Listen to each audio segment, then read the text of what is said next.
बोंजूर, Marhaba, hello and नमस्कार। कैसे हैं future chartered accountants? Welcome to my channel educating masses. Hope you all are utilizing this COVID-19 situation in the best possible manner. I hope you are studying really well and not wasting your time.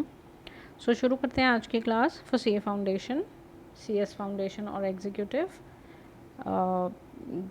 ये वाला तो B com के बच्चे भी देख सकते हैं। And let's begin. It's paper 2 which is business law and business correspondence and reporting. This is relevant for from November 19 exams onwards. मई 2020 जो अभी हुआ ही नहीं है, तो अब जो एग्ज़ाम होगा उसके लिए बहुत रेलिवेंट है। मतलब उससे पहले CPT चल रहा था, अब इन्होंने कोर्स चेंज कर दिया है, तो now it's CA foundation, so relevant for November 19 examination and onwards. So this basically paper 2 is divided into two parts or two sections. Section A is business law and section B is business correspondence and reporting. Clear? अब इसके बारे में ज़्यादा detail चाहिए तो मेरा first video जो सबसे पहला वीडियो था उसका लिंक मैं डिस्क्रिप्शन में भी डाल दूँगी।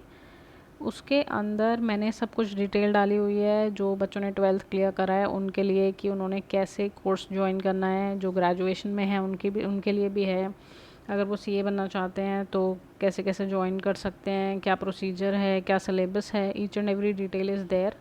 और अगर कुछ उसके बाद भी समझ नहीं आ रहा तो प्लीज़ कमेंट करें, I will be happy to answer that. So आज शुरू करते हैं। इसका सेक्शन है बिजनेस लॉ, जिसका चैप्टर 1 आज स्टार्ट कर लेते हैं, that is Indian contract act 1872. So before we begin the chapter I will give an overview कि आज के लेक्चर में क्या क्या करेंगे।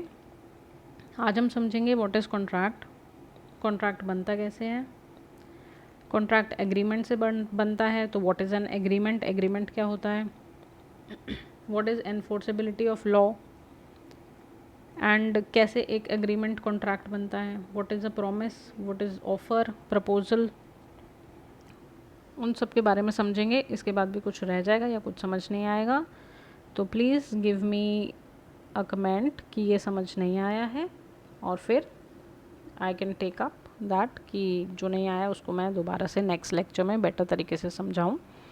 सो let's begin. Chapter 1 the Indian contract act 1872। Nature of contract देखेंगे आज क्या क्या है। So elements of contract, essentials of valid contract and types of contract. एक कॉन्ट्रैक्ट के अंदर ये 3 चीज़ें होनी बहुत ज़रूरी हैं।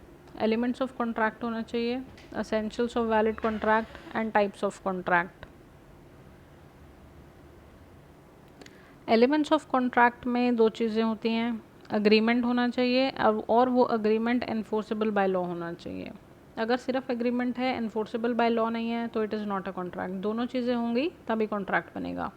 एक अग्रीमेंट होना चाहिए पार्टीज़ के बीच में कि पार्टीज़ विलिंग होनी चाहिए कुछ भी करने के लिए। जैसे कि सपोज़ एक एग्जांपल ले लेते हैं कि मिस्टर ए ने मिस्टर बी को ऑफ़र करा कि आप मेरी गाड़ी ले लीजिए 2 लाख रुपए में।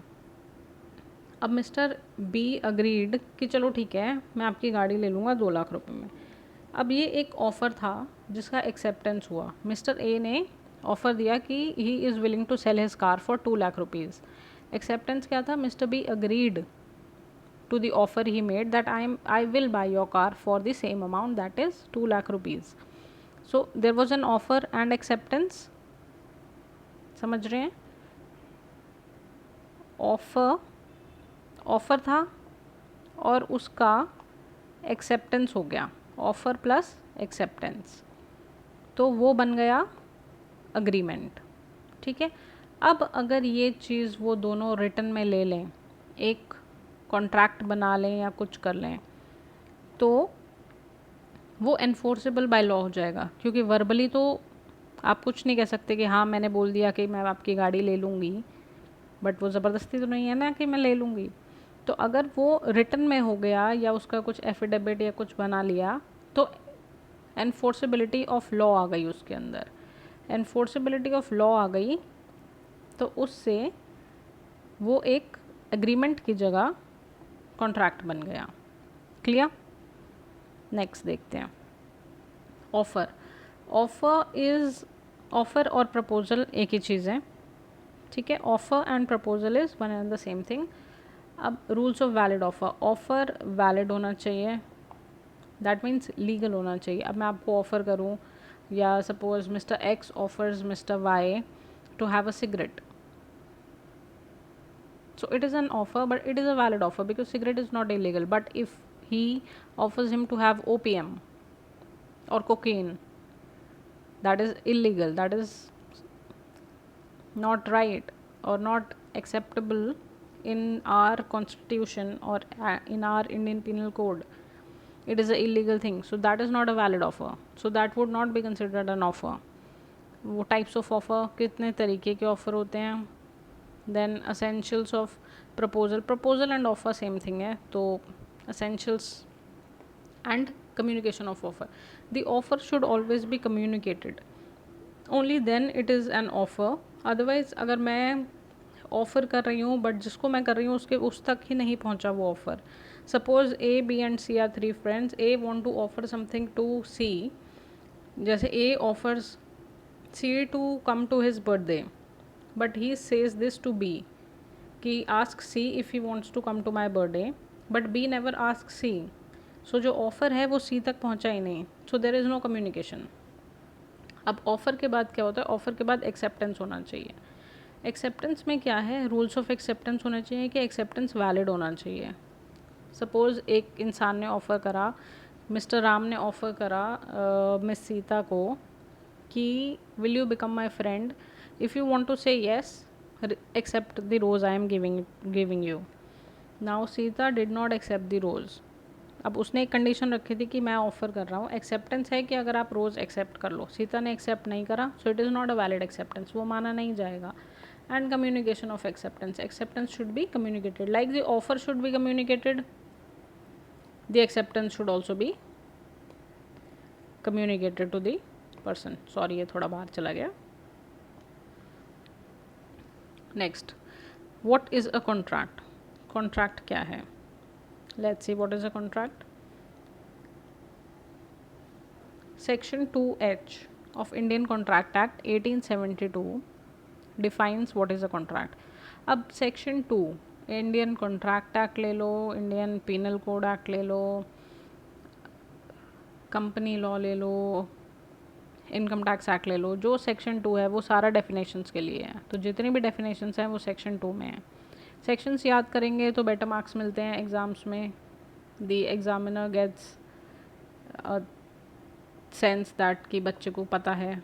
तो section 2H of Indian contract act 1872, dates याद रखिए, that is important. Better marks मिलते हैं क्योंकि मैं पेपर पे चेक करती हूँ, तो it gives a better impression to the examiner, and there are some additional like 0.2 0.4% marks. So agreement, a contract act is the agreement that is enforceable by law. So agreement plus enforceability by law. Second है essential elements of contract.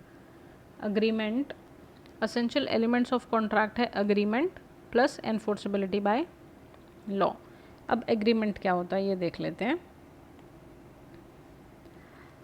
Agreement बोला था section 2 में सारी definitions आती हैं. H है contract का, E है एग्रीमेंट का. अब सेक्शन 2E क्या कहता है? सेक्शन 2E कहता है every promise and every set of promises. मतलब मैंने प्रॉमिस करा और उसका रेसिप्रोकल प्रॉमिस आया. Forming consideration to each other, एक दूसरे का कंसिडरेशन फॉर्म कर रहे हैं. I promise something and in return the person confirms that promise, और and every set of promise from forming consideration for each other is an agreement. अब देख लेते हैं promise क्या है. promise 2B में, section 2B में define किया गया है. when the person to whom the proposal is made signifies his assent thereto, the proposal is said to be accepted. the proposal when accepted becomes a promise. अब किसी ने कुछ proposal किया, for example Pappu ask Poonam to come to dinner. तो पप्पू ने क्या करा? पप्पू ने एक प्रपोजल रखा पूनम के सामने कि प्लीज़ कम टू डिनर. अब Poonam accepts the dinner invitation. So Poonam ने अपना एक्सेप्टेंस दे दिया, चलो ठीक है, I will come to dinner. So there is a proposal and acceptance. It is a promise, and every promise is and every promise and every set of promises for forming consideration is agreement. So this is a proposal plus acceptance. So ये हो गया agreement. अब next में हम देख लेते हैं enforceability by law. Enforceability by law,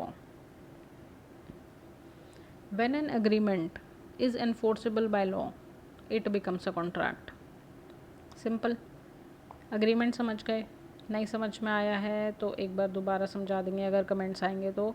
agreement enforceability by law है अगर एग्रीमेंट के अंदर, तो वो कॉन्ट्रैक्ट बनेगा. अगर एनफोर्सेबिलिटी ऑफ लॉ नहीं है तो वो कॉन्ट्रैक्ट नहीं बनेगा. देखिए, लीगल ऑब्लिगेशन और enforceable by law is one of the same thing. अब सपोज़ एक एग्जांपल ले लेते हैं. मिस्टर सत्तू हैं, वो मिस्टर बिल्लू को बोलते हैं कि मैं अपना घर बेचना चाहता हूँ 70 लाख का. अब मिस्टर बिल्लू कहते हैं कि ठीक है, मैं आपका घर ले लूँगा 70 लाख का. अब यहाँ पे सत्तू जो हैं वो उनकी ऑब्लिगेशन है अपना घर देने के लिए अगर बिल्लू 70 लाख रुपए पे कर देते हैं. और बिल्लू की क्या ऑब्लिगेशन है? बिल्लू की ऑब्लिगेशन है कि उनको 70 लाख रुपए पे करने हैं. ठीक है. और बिल्लू का राइट क्या है? 70 लाख रुपए पे करके उनको घर मिलेगा. और सत्तू का राइट क्या है? कि उनको घर देकर 70 लाख रुपए मिलेंगे. सो ऑब्लिगेशन है घर देना बिल्लू सत्तू जी का, और राइट है पैसे लेना. बिल्लू जी का ऑब्लिगेशन है पैसे देना, और राइट है पैसे के बदले में उनको घर मिलना. Clear? So this is an agreement. But अगर ये उसको लीगली ले लेते हैं, उसकी कंफर्मेशन राइटिंग में ले लेते हैं या कुछ डीड बना लेते हैं सेल करने के लिए, तो ये एक कॉन्ट्रैक्ट हो जाएगा कि अगर बिल्लू जी पैसे देने से मुकर गए घर उनके नाम होने के बाद या रजिस्ट्री पे जैसे भी, तो सत्तू जी उनको कोर्ट में ले जा सकते हैं. So that is a contract. Clear? अब एक बार इसका रिविजन कर लेते हैं, देख लेते हैं क्या है. सबसे पहले ऑफ़र होता है, फिर वो ऑफ़र की एक्सेप्टेंस होनी चाहिए. सबसे पहले होता है ऑफ़र, ऑफ़र को होना चाहिए एक्सेप्ट, तो वो बन जाता है एग्रीमेंट. अब एग्रीमेंट जब एनफोर्सेबल बाय लॉ होगा तो वो बन जाएगा contract. I hope this is clear कि व्हाट इज़ अ कॉन्ट्रैक्ट. ये चैप्टर थोड़ा लंबा हो सकता है बट एक एक चीज़ डिटेल में समझेंगे तो ज़्यादा दिक्कत नहीं आएगी एग्ज़ाम्स में. So study becomes easy when you subscribe my channel and press the bell icon for the latest video updates. Thanks for watching, and in the end please understand that there are no shortcuts to achieving a degree called chartered accountancy. So as I always say, work hard and study smart. मिलते हैं next lecture में. Till then बेला चाओ. और सबसे पहले वाले video की description में मैं आपको लिंक डाल दूँगी. तो अगर आपको कुछ भी इन्फॉर्मेशन चाहिए how to become a chartered accountant, please go through that video. Thank you so much. Bye bye.